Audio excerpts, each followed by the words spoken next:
Welcome you and thank you so much for attending. This is a collaborative webinar series with TESOL International Association and the International Civil Aviation English Association, which we usually just call ICAO. So today we have a very special guest, someone who I have worked with for quite a while, Neil Bullock. Neil was actually one of the first people that I met when I started working in aviation English. And actually, let me back up because I didn't introduce myself. I am Jennifer Roberts, and I am currently the chair of the English for Specific Purposes interest section through TESOL. And I actually also happen to be a board member for ICAO. So that's kind of how we brought these two groups together for this Aviation English series. So to go back to Neil, Neil was one of the first people that I met when I started working in aviation English. I read some articles that he had published, and I was lucky enough to sit next to him on an airplane to our first ICAO conference. And so it's been a great journey, and we're really happy to have Neil here with us today. So Neil, he is an English teacher. He specializes in aviation and occupational English, and he runs training courses for teachers to enhance their continued professional development. He is also a test development specialist and has managed test development projects for assessment of language proficiency in aviation all throughout the world. He is currently the General Secretary and Vice President of ICAO, and his current research interests include technology-mediated assessment and assessment literacy. So again, we are very lucky, privileged, honored to have you with us here today, Neil, and we look forward to learning from you. So you can go ahead, Neil, and share your screen and take it away. Thanks, Jennifer. And it's nice to know that after all this time, that time together on the aeroplane out to the Azores wasn't too boring for you. So immensely happy that that we're still colleagues after a number of years. So hi to everybody around the world, whatever time of day we are, where you are. So it's a great privilege and a pleasure to be with you this afternoon and to share this this webinar, the third in the series of 5. And this afternoon, I'm going to be talking about something which is a little bit different to where we normally focus on testing or teaching or something very, very similar. And I'm going to look at the broader picture of the system of the ICAO language proficiency requirements from the view of an awareness of the skills and knowledge of everybody who's involved, the stakeholders. And I'm going to start with some background looking at what we see as actual stakeholders and try and see where that actually fits into the system of the LPRs. Who are the stakeholders? What are the skills and knowledge that they need? And then we'll come around to look at some research that I carried out just recently and some of the results that came out of that research, and look at perhaps how we can bring this all together to help the evolution of the language proficiency requirements and perhaps move into another specific purpose domain or another area of aviation. So we'll start by looking at the stakeholders. We'll then go on to look at some of the issues involved. We'll look at some of the solutions that we have put forward over the years. And what I want to sort of bring this all together with is the idea of interdependency for stakeholders. In other words, working together rather than in individual groups or individual areas to try and help understand and reduce the amount of issues that we could have. To also look at some of the emerging thoughts that have been generated in the last 2, 3, 4, 5 years through various webinars, conferences, papers, etc. And then, as I said, look at some research that we carried out last year, looking at the perceptions of stakeholders as to what exactly are their skills and knowledge in this particular domain. So what I would suggest is that the webinar itself should take, I think, probably between 45 and 50 minutes, and then we'll have some time for questions and hopefully some answers as well at the end of that time. So during the talk, if you've got any questions or any comments, feel free to put them in the chat, and then Jennifer and I will pick up on that when the webinar has finished in about 45 to 50 minutes time.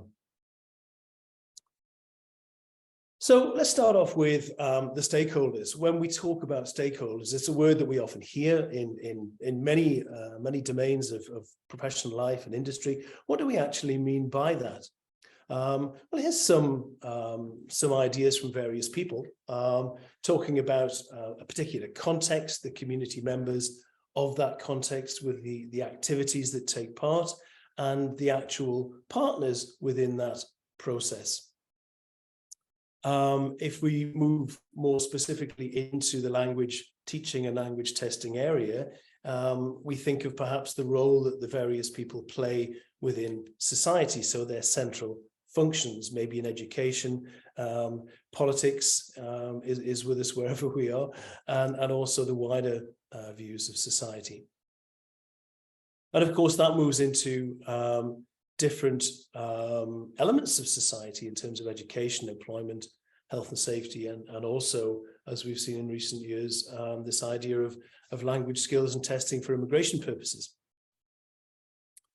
So if we look first of all at who might be the direct stakeholders, well, in terms of language testing and language teaching, we've got the test takers themselves, the people who actually sit and take the exams. We've got the people who select the exams, who develop and who operationalize the exams. And of course, we've got the language people, the language specialists. We may have admissions officers for universities, human resources people in terms of professional domains. And of course, particularly in aviation, as we have with the ICAO, with the EASA, with the FAA, with the different individual national authorities, we of course have oversight and certification, which is very, very important.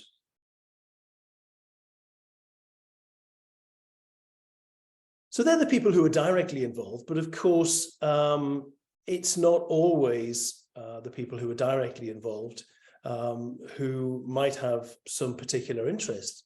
So there's also people who are indirectly involved. So in terms of, for example, in our domain of pilots and air traffic controllers, we have employers, the people who they actually work for. We've got the trainers, the educators, and let's not forget that everybody, of course, has families. We have the traveling public, the passengers, the people who rely on the safe and expeditious flow of air travel. And of course, we've got the media and how various stories and ideas are portrayed across the general area from the different domains within our own stakeholder group. And of course, let's not forget, of course, research, because research in any domain is particularly important. And of course, they do rely on individual direct stakeholders as well. So we've got these two groups of direct and indirect. And of course, the indirect people may, from time to time, of course, be direct as well. So there may be some crossover during that. So it's there may be a few sort of blurred lines there as well.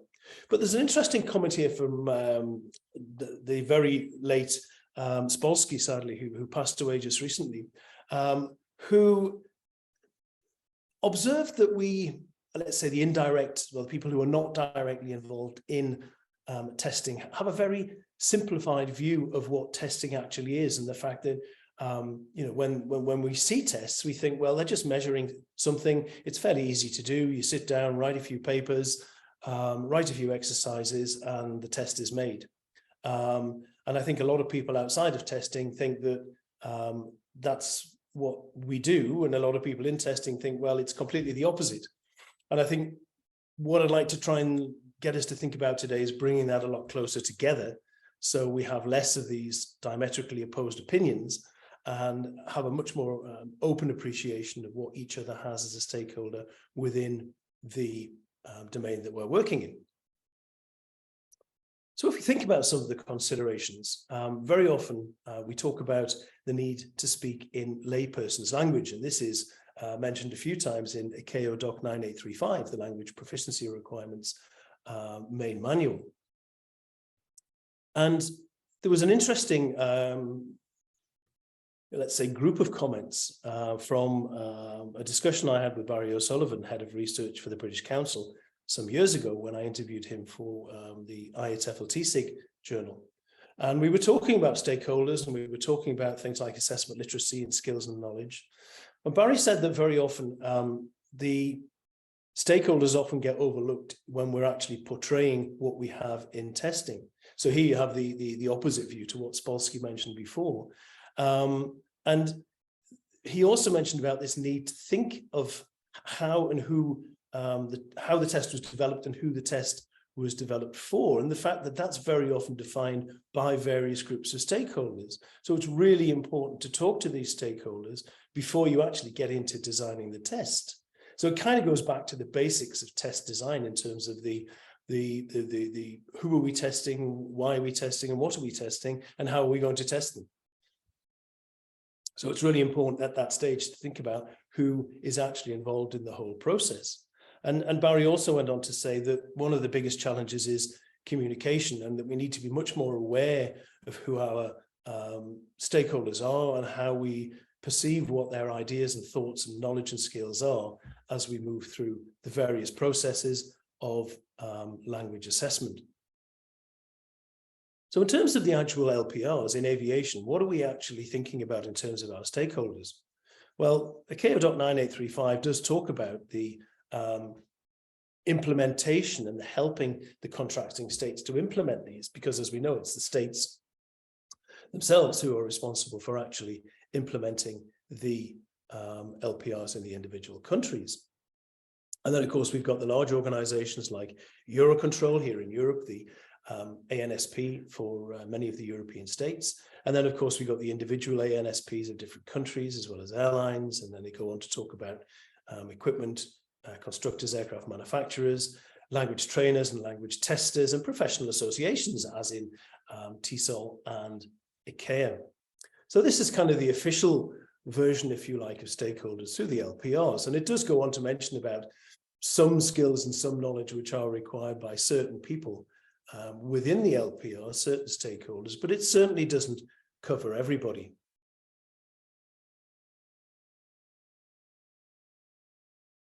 So what I think we need to look a little bit further in is what are the actual roles of the stakeholders in the LPRs, and what kind of skills and knowledge do they actually need? So if we kind of just backtrack a little bit and look at some of the issues that we've had throughout the LPRs, there have, as I'm sure we've all been aware, various issues that have come to the fore in terms of do we have fit for purpose tests? This idea of what is test quality? Is it about speed and price, or is it about relying on testing practice? What are we actually testing? Kim and Faris have both talked about different elements of what is the actual construct, what is the thing we are actually testing in aviation. Charles Alderson also talked about the oversight of tests and the fact that CAAs and ANSPs need to be much more aware of what they're actually looking for when they're overseeing tests under their jurisdiction. And Michael Kay and myself both talked about this idea of language as an isolated element versus the much more broader area of communication skills in the webinar that we did for ICAO last year. We've also had issues looking at the rating scales and the levels and what they can actually assess, and do they assess the right things. We've also seen, and I'll come on to this in a short while, about the disconnect between various groups and various stakeholders, and the fact that people feel they're actually being left out. There's the discussions about ensuring that we actually do test real life communication, rather than just having a nice little cozy chat over a desk around flying careers. So are we actually testing what we really need to be testing to ensure pilots and controllers can actually communicate? Do those levels actually mean something? Is the perception of a level 4 the same as what a level 4 really is? And of course, we've also got issues with native speakers, non-native speakers, problems with standardization, and more recently, of course, with COVID, problems in technology. So just to highlight one or two of those points, I'm going to just throw up some ideas here from the recent past, and a conference survey that we carried out for the ICAO conference in 2017. We looked at, we asked delegates of the conference various questions about various aspects of the language proficiency requirements and what their feelings and thoughts and ideas were. And there was a couple of interesting points came out of that. But first of all, we can actually see that there was quite a lot of individual stakeholders involved. And that was one of the key things that we wanted to know, who actually were our delegates for that conference. Now, one of the interesting questions that we asked was that, do you agree that licensing authorities monitor the standards of ICAO tests used in your region? What was interesting there was the licensing authorities believed they were doing a good job. However, the pilots and the controllers believed that standards were not being maintained. So there was a kind of this very sort of unbalanced opinion on the two sides, of one group of stakeholders thinking they were doing a good job and one group of stakeholders thinking that they were perhaps not doing such a good job. And that was really interesting. We look at a second group of statistics from the same survey. The question asked, do you agree that the language tests in your region actually assess the radio communication needs of pilots and controllers? And this is really interesting because you've got the trainers and developers who actually think, the majority think they're doing a good job. However, native English speaking pilots and controllers and non-native English speaking pilots and controllers actually disagreed. So again, you've got these two or even three groups of individual stakeholders with completely differing ideas about what they're actually doing within the same area.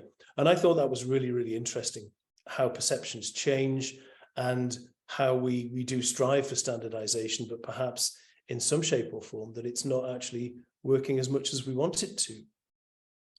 So another survey that we carried out through ICAO just recently, and again, we've got two individual stakeholder groups here in terms of pilots and controllers.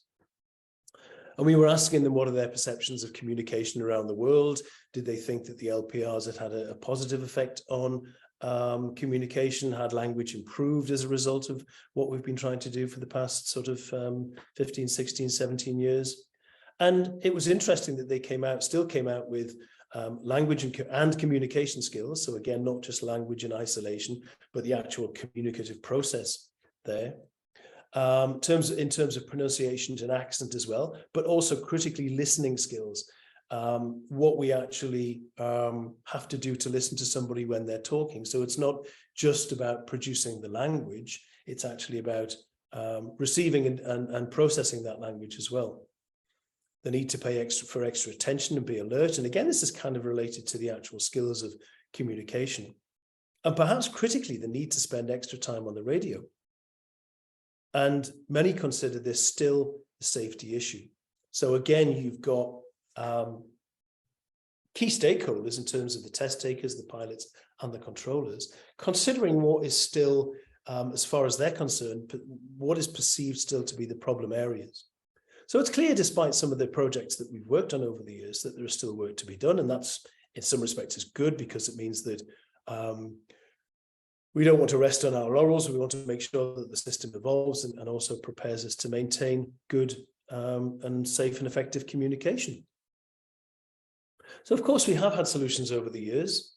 There have been various projects. And here we're looking at independent solutions, which have addressed individual areas based on very specific stakeholders. So in terms of their own needs and roles. But perhaps when it's an independent solution, that you do get limited engagement because you're not engaging everybody in the process. There's perhaps also narrow focus and a lack of awareness of perhaps what other stakeholders are involved and what the assumption of the other roles are. Again, going back to what Spolsky mentioned earlier, as I mentioned earlier on from what Spolsky had said, is that we just assume that what other people do is what they do because they're working in a professional role, and we assume that they're qualified and they do a good job, and that's it. But I think some of the statistics that we looked at just before there perhaps show that there are still areas that we could improve on in terms of creating a better awareness of the skills and knowledge for all stakeholders. So it does lead to this feeling of disconnection and frustration for various stakeholders, and the fact that they may not necessarily be actually listened to. And of course, that's not really a good way to try and solve problems. We need to bring everybody into this, as Barry O'Sullivan said before, and listen to what people actually want and help bring that together. So it's really important that, as we said earlier, stakeholders are identified and brought in at the beginning of any assessment process to help look at what it is we're actually trying to assess in terms of language. and try and deliver according to the needs and take into account the needs of each stakeholder as we go through any process. And also, I think it's really important that in understanding the skills and knowledge that we have from individual stakeholders, that we could try and communicate with our stakeholders in a language that they feel comfortable with. And I think that's really important, because when you think about it, what we're actually dealing with in terms of English in aviation, language in terms of aviation, we are actually communicators, we're teachers, we're testers. We talk to each other all the time. Pilots and controllers talk to each other all the time. So it's really, really important that we understand and try and extend our awareness of how the stakeholders actually communicate and feel comfortable with.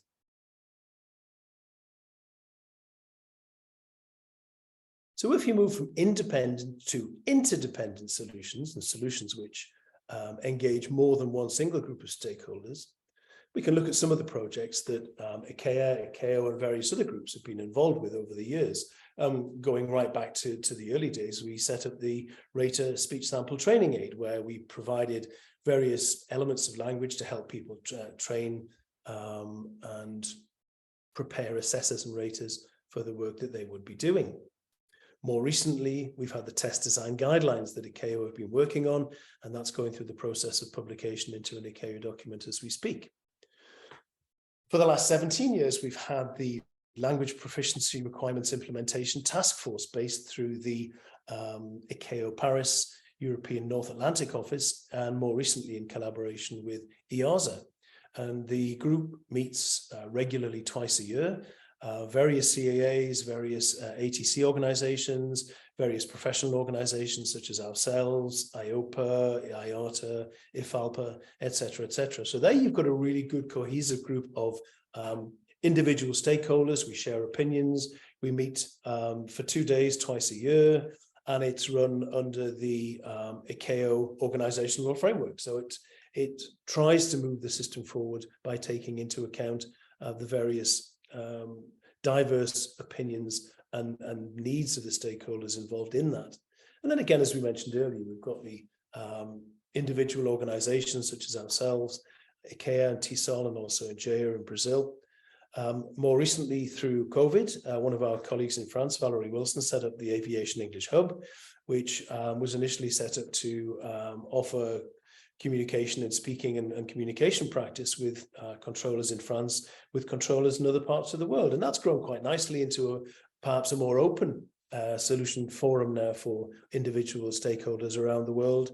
And we have been invited to participate in many different subjects in that. And I think that's really interesting because it highlights the individual needs and also the kind of language that individual stakeholder groups will be using. And of course, ICAO have set up the IELTS system a few years ago also to oversee the testing systems. And of course, research is ongoing. ICAO has its own research group of researchers who are in the role of researching aviation English. So these are solutions brought about by individual groups of people, but working together in a more interdependent rather than independent role within the ICAO LPRs and the testing and teaching of aviation English. So if we put that into some context, you can see the different elements of the LPR processes there that can open and affect different groups of stakeholders through the process. And this was what my colleague Michael Kay and I talked about at the ICAO webinar last year.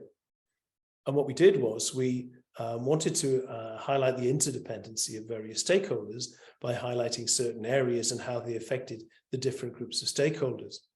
So if we look at 3 individual sort of groups of stakeholders, an overview of, say, test takers. So you've got the pilots and controllers. You've then got the test developers, the test centers where they're being operationalized. And you've got the CAAs, the authorities who are responsible for the oversight and administration. So if you take a subject like licensing standards, then each of those 3 groups of stakeholders all have a slightly different take on where they fit into this process of licensing standards. So for pilots and controllers, it's a professional requirement. For test developers, then those licensing standards, in order to meet that professional requirement, they need to have their own testing standards and testing practices. And of course, the CAAs need to be also aware of how they need to oversee and administer the various processes that lead to those licensing standards as well, and also be aware of what are required through ICAO and through regional organizations like EASA. And similarly there, you've got another example of phraseology in plain language. So in terms of the test takers, that relates to the proficiency for the communication that the test takers are actually using in real life. The test centers and developers need to make sure that what they have to test should be in the test, and the CAAs in the oversight process can look at how the various tests, the test centers, and how what they're actually producing in order to test the test takers is in accordance with the ICAO documentation and recommendations, and so on and so on. So there you've got real world communication, test design, but you can see there through the various areas and how they fit in with each of the individual stakeholder groups, that everybody has a slightly different take on the same thing. And I think this is, again, leading me into this idea that stakeholder groups, rather than working independently, need to be working interdependently and thinking about how their activities and their roles fit in with other groups.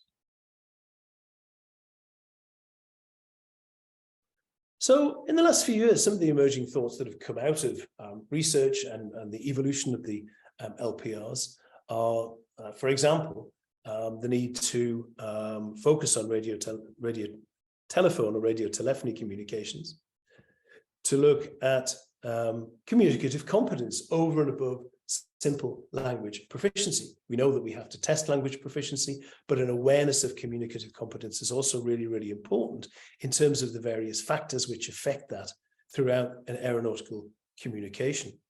And there was a very interesting video which I watched recently about the very sad Concorde crash in Paris, and one of the investigators, who was a Concorde pilot himself for Air France, was talking about when he had to listen to the recordings from the cockpit voice recordings from the black box. And he said it was really interesting because, first of all, you had all this technical language. And then he said, it suddenly hit me. We realized there were actually humans in there, and there was human communication going on as well. And I thought that was really interesting because that really highlights the importance of looking at communication in a perhaps a broader scale, how that evolves and what the future holds for that. Again, it's still in the process of being talked about, it's emerging thoughts. And could that maybe one day fit in with human factors? We don't know, but it's something to think about.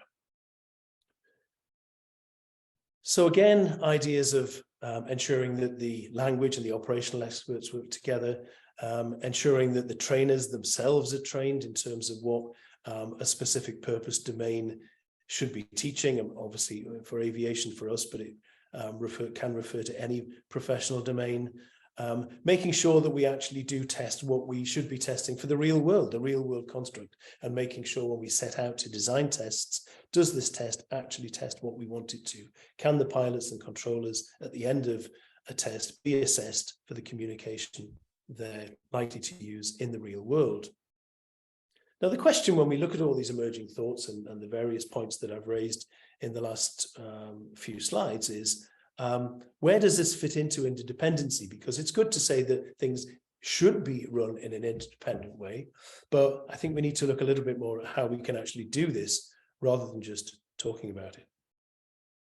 So what I'm going to look at now is a research project which I was involved in,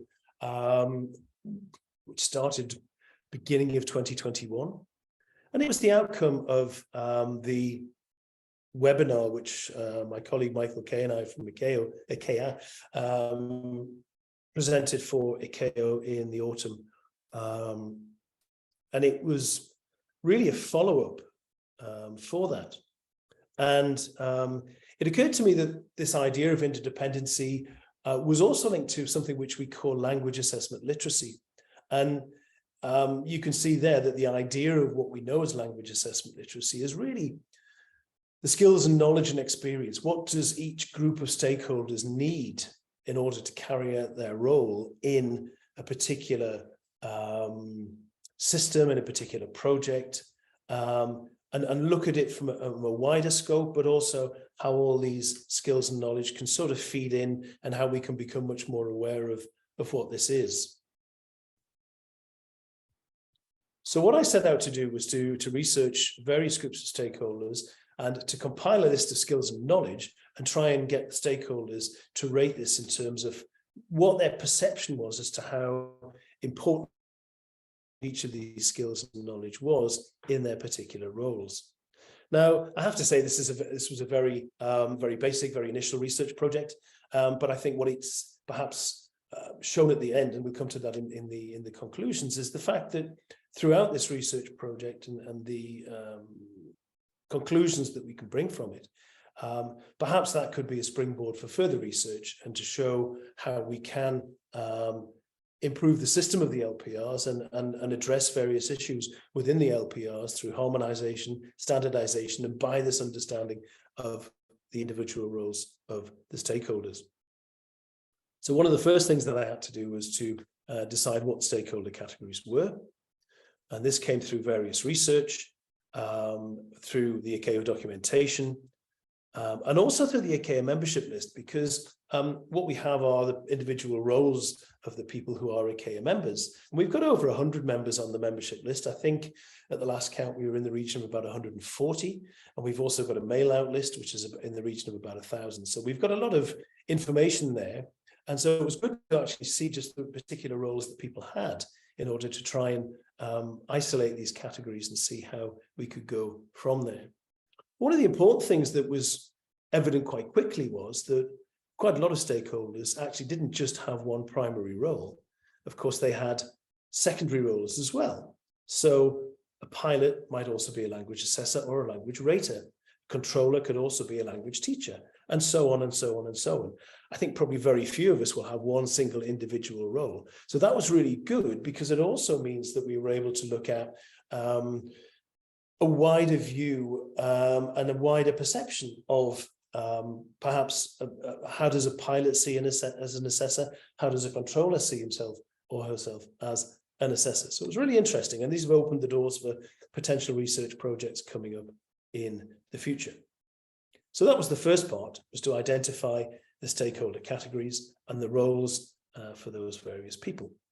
So to start with, we came up with 14 individual roles, and you can see them on the list there. I'm not going to obviously read through them all, but you can certainly see a clear oversight of the typical roles that we know as people have within the ICAO language proficiency system, in terms of teaching, testing, subject matter experts, pilots and controllers, etc., etc.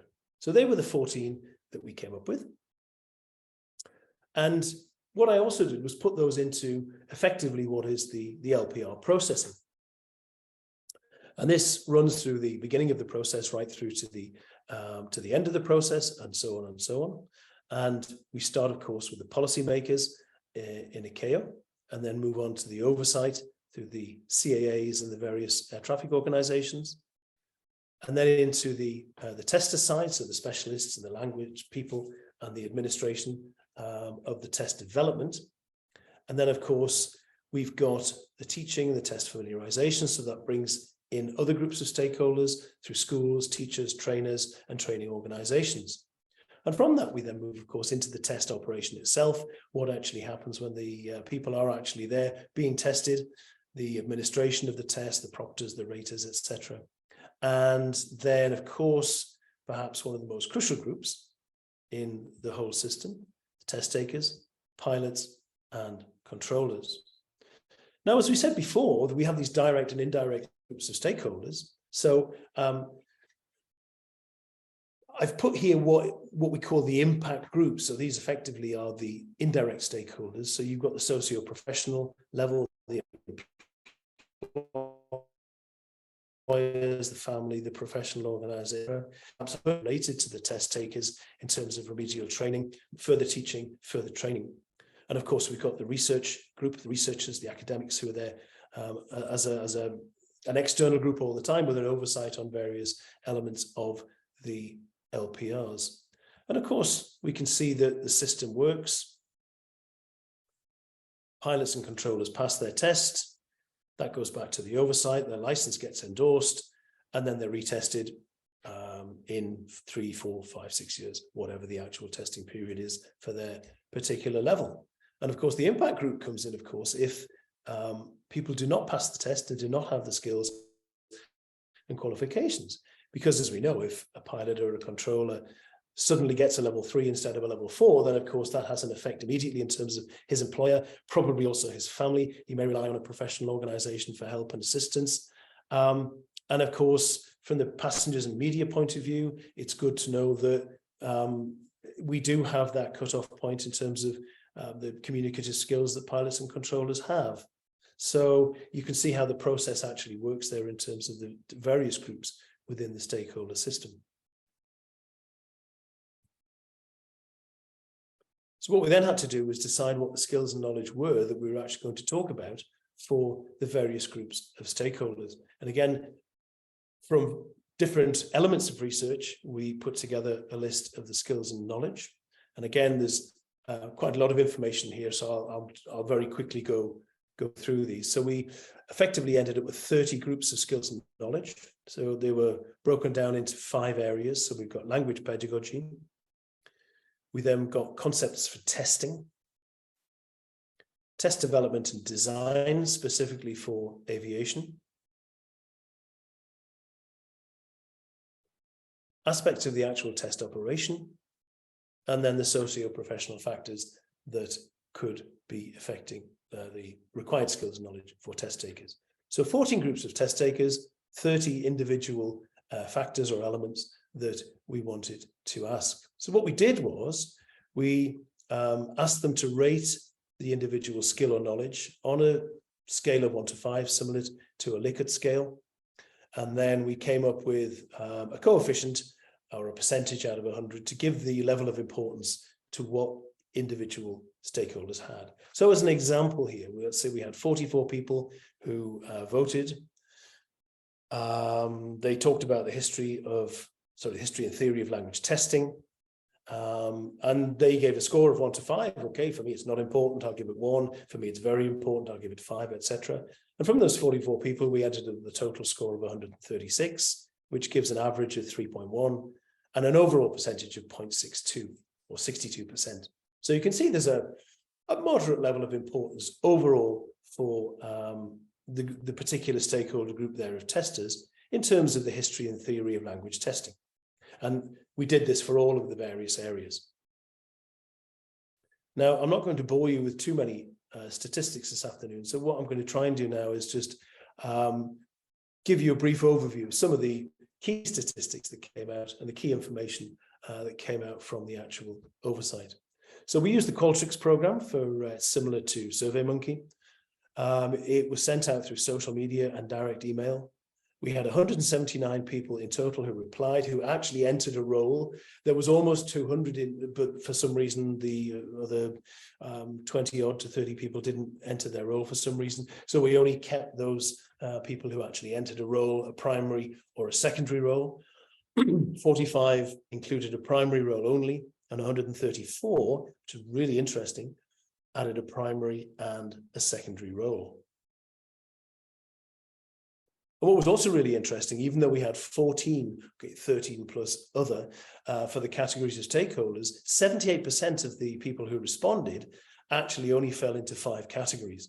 So to make life easier for ourselves and to focus on the much larger group, we only focused on the 5 categories of stakeholders in the survey. And that actually was quite good because, as you'll see, that those groups are pretty much the main stakeholders that we tend to think of anyway, certainly not exclusively. So if we look there at the total number of primary and secondary roles added together to give a much wider scope, then we've got the 5 groups of people with the oral examiners, assessors or raters, language teachers, air traffic controllers, pilots, and CAA focal points. And the N number there is the number of participants who actually expressed a role in one of those 5 areas.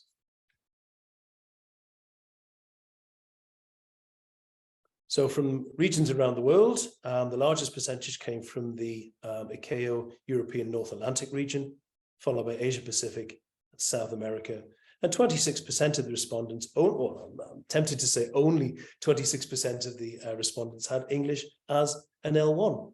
That was really interesting as well. And there was a variety of non-English L1s that followed that from around the world, and there was no one specific group for any particular language that was that stood out from that. So quite a variety from around the world.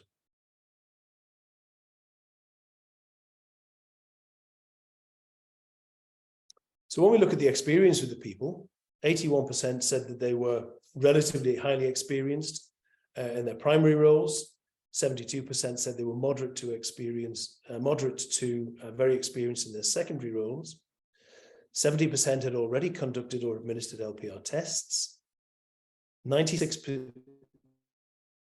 people said they'd already been tested. 78% said they've been tested face-to-face in a class or exam room. That might be interesting post-COVID to see whether that's actually changed with the advent of perhaps more and more online testing, but that's again another research project. And 73% of the respondents, interestingly, said they had had formal training for testing and assessment, although a large percentage of that did tend to relate to rater or assessor training.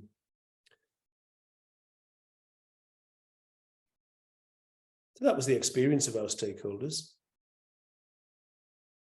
And if we look now at some of the results from the SMEs, what's really interesting between the controllers and pilots, SMEs of course being the subject matter experts, is that both pilots and controllers perceive the same 3 skills and knowledge in the top 3 of their 10 most important elements. So real world communication, including radio telephony, language proficiency, and communication skills. And that's good to know. You'd kind of think that that's what we would be looking for. There was also quite a large area of agreement in many other of the areas, with only a couple of areas each being different for the 2 groups of stakeholders. So quite a large area of agreement between the operational experts, the pilots and the controllers. If we move on to the language people, so the teachers and the examiners, then we can see, again, language proficiency and testing language in accordance with the ICAO standard practices, standard procedures, was high on the list for both of them. And as with the operational experts, then there were various areas which they both thought were really important in their top 10 most important areas. So this is quite a large overview. If for those of you who would like to wait, there is a book chapter coming out on this probably sometime next year. It's still in the editing stage at the moment, so you'll be able to see a little bit more about the individual research results that came out of that.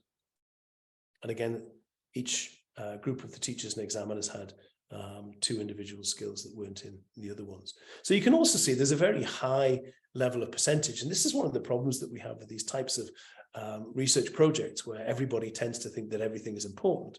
But it's also good to see out of that we did have 30 elements. So the lowest scores was something like in the 40s and the 50s for press and media, public relations, that kind of thing. So the most importantly, what we actually know should be the most important anyway. One individual point that came out of it was that the group of testers actually omitted the skill or knowledge of real-world communication. And we don't know why. We wondered if perhaps the inclusion of the word radio telephony was a red herring, I guess, if you could say there. Again, that would need further research, but it would be interesting to know why, if you think about what we said before in terms of the construct and the importance of testing real-world communication, why that wasn't there. It was still fairly highly rated, but just not in the top 10.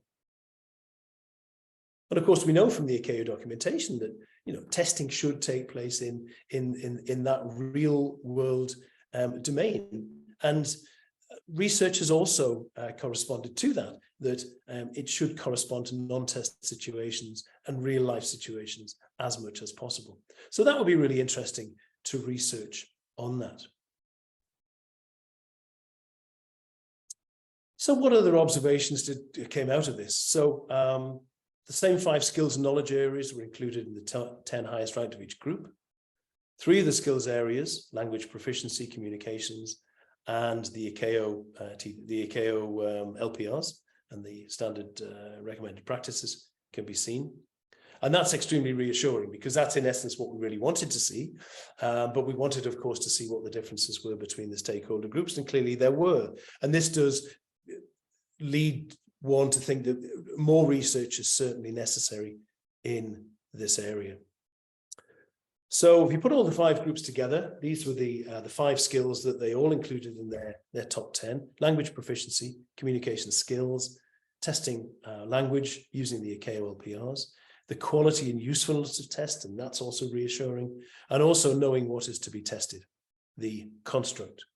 So certainly research might need to look at the perceptions of what some of those skills were, the importance of what these skills were for various groups of stakeholders, to look at how further we can develop this idea and knowledge of that.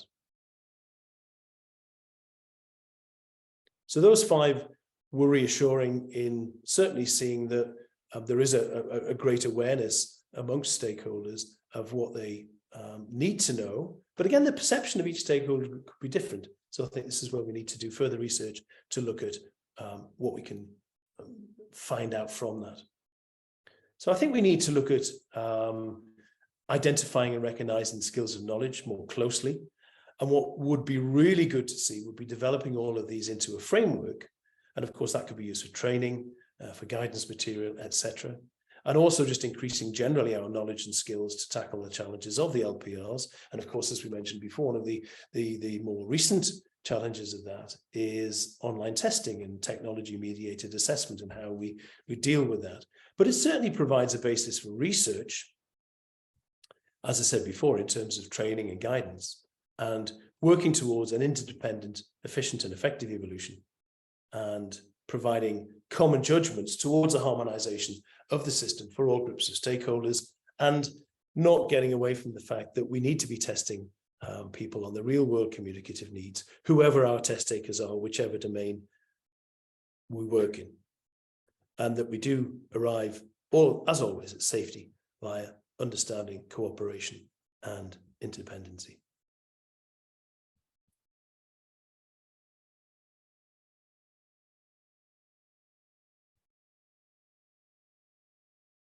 So the challenges are still there for everyone, and it's good to be able to give guidance and assistance to the authorities, to provide the real world construct for pilots and controllers, and to provide this awareness of communication for teachers and testers alike, so that we ensure that we are actually testing what we're supposed to be testing, and pilots and controllers know that the levels and the testing that provides those levels is valid and reliable, and helps to maintain safety in aviation.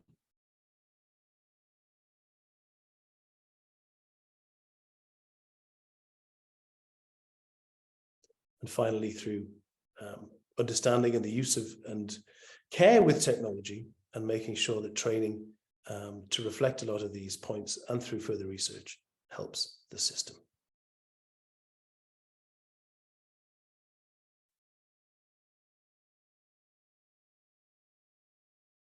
So that brings us to the end of this presentation. If you have your phone ready, you can download the presentation by clicking on the. Also, you'll find when you get to the end of the presentation, once you've downloaded it, there is another QR code there, and you can download the list of references from the site. So that brings me to the end. I'd like to thank you all for staying with us, for listening. And I'm happy now. I can see there's quite a lot in the chat, although I haven't had a chance to see what's actually there. It would be interesting now with Jennifer perhaps to look at some of those points and see any of the questions that have come up in that. So Yeah, I'll thank you, stop Neil. sharing my screen. We do have a couple questions in the chat, so we can address those. And then as well, we are a small group, so feel free after we've addressed the chat questions, if you want to unmute your mic and ask Neil a question directly, that's also fine. So Neil, first question we have here is from Sun. Sun is our colleague in the TESOL International Association. He's the chair of the Applied Linguistics Interest section. Sun, do you want to just ask your question, or would you like me to read it from the chat? Oh, you could just read it aloud from the chat box. Okay, sure. So Sun asks, to achieve the desired goals of safety and efficient, effective communication in international air travel, the request for focusing on international competence, communicative competence over those traditional language proficiency constructs such as structure and fluency, he says that point has really been made by researchers and pilots, controllers for a while. However, it has not fully been put into practice. So he's asking, Neil, do you have any thoughts on why it is so difficult for the aviation English assessment community to kind of change that and reflect those stakeholders' voices? I think, first of all, it's a really, really valid question. And I wish I could just tap a magic wand and accede to that request. Because as I mentioned in the presentation, I mean, it is something that is really, really important. And if you look at how the Common European Framework has evolved with the companion volume that they produced a few years ago, and how that's evolved to take account of a much broader perspective of communication and communicative skills. So I would love to be able to see that.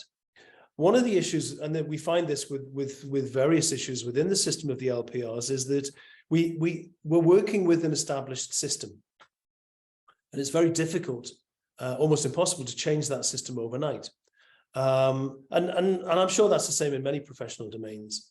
So what I can say is, through all the work that we have been doing, it's an ongoing process. And the emerging thoughts that include what Sun has mentioned there come out in research. They're fed back through the various groups and forums and subgroups that work within the ICAO framework. But it's, unfortunately, it is a complicated process to break. I wouldn't say break down, that's not perhaps the right word, but to kind of address a lot of these issues. We try, and it is an ongoing process, and there are lots of the issues that I raised there in the presentation that are part of various subgroups. It would be nice to change it overnight for many reasons, or at least to try and speed up the process. It's something which we've been working on a lot in recent years.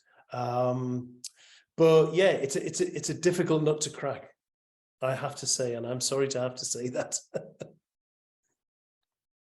All right, thank you, Neil. So we have another question here from Rachel Lee, and she's taking it in a little bit of a different direction, but I think, Neil, we can discuss this. So she's wondering about aircraft mechanics. And her first kind of basic question is, what are the real LPRs that ICAO expects for aircraft mechanics, right? So kind of what is the policy for mechanics, if there is any? And I wonder, Neil, if you could kind of connect that to what you've talked about here with the stakeholder interdependencies, and talk a little bit about how we might move in this direction as we learn more about the need to perhaps test, train, mechanics, cabin crew, ground staff, people outside of pilots and air traffic controllers. I think it's a really great point, and I think I've already communicated with Rachel on the likes of LinkedIn about this. And I think this is one area where we could really use more research into the cohesion and the interdependency, because I think one of the problems that we have is we've identified pilots and controllers, which is good, and they tend to be high profile. It's perhaps the most critical point of communication. But as we know from experience, aviation incidents and accidents are rarely one individual element, one individual skill. And we talk about the Swiss cheese model when all the holes are lined up. And I think it would really benefit, the whole industry to look at what skills and competencies are actually required in individual areas. Now, the point that Rachel made there, I think, is really good, because we're talking about, maintenance engineers, mechanics. Now, yes, they will have their individual work that they have to do. And I'm not a specialist in that area, but from what I understand, there's a lot of reading which is required. There may be a lot of writing in terms of emails and discussing with the airlines, with the operationals, with the manufacturers, et cetera, et cetera. And of course, they will have their own ICAO SARPs for how maintenance is carried out, and oversight from the CAAs.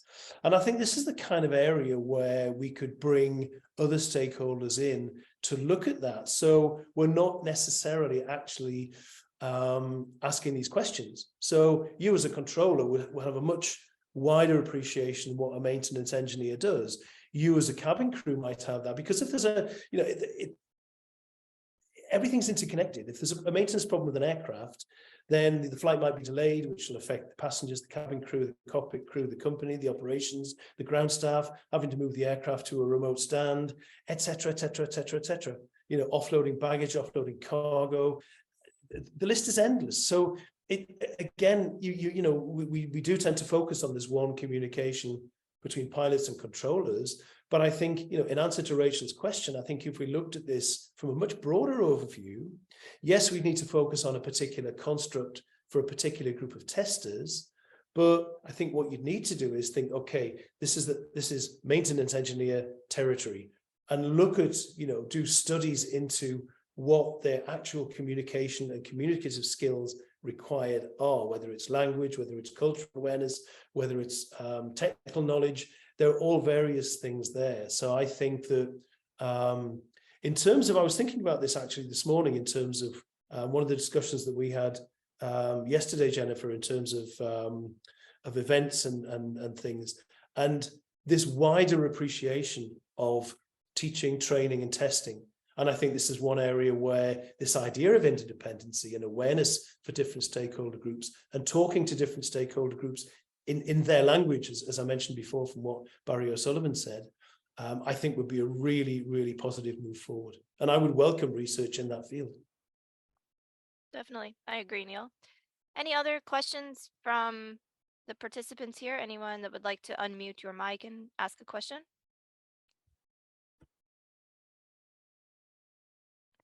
Okay. Well, that's about it. We're running out of time.